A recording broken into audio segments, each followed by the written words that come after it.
So we're standing in this field, and it's one of my most favourite places to be because everywhere you look, as long as you don't look over there because that's where the M25 is, as long as you just look in front of you, all you can see is this beautiful fields and these woods, and up above you there is just nothing but blue sky.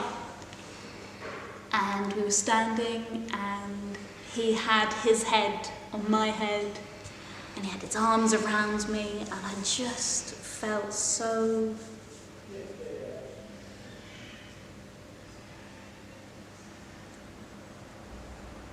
and at that moment, all I could think was, you have to tell him, you have to tell him, you have to tell him, you have to tell him, you have to tell him, you have to tell him, you have to tell him, you have to tell him.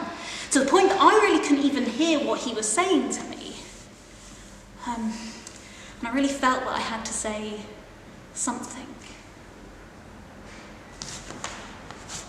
So we're sitting on the hill, and the M25 is snaking, and the sun is setting, and the grass is so tall that it almost covers our heads, and I turn to him and I say, I have to tell you something.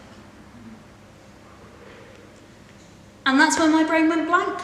And I thought, cheers for that, because you can't really say something like that without having something to back it up with. And I'm not very good at making things up on the spot. And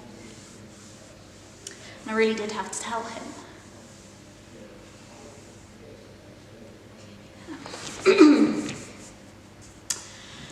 Now, this is a story all about how my life got flipped, turned upside down, and I'd like to take a minute to sit right here and tell you how I've had a mental illness for 12 and a half years.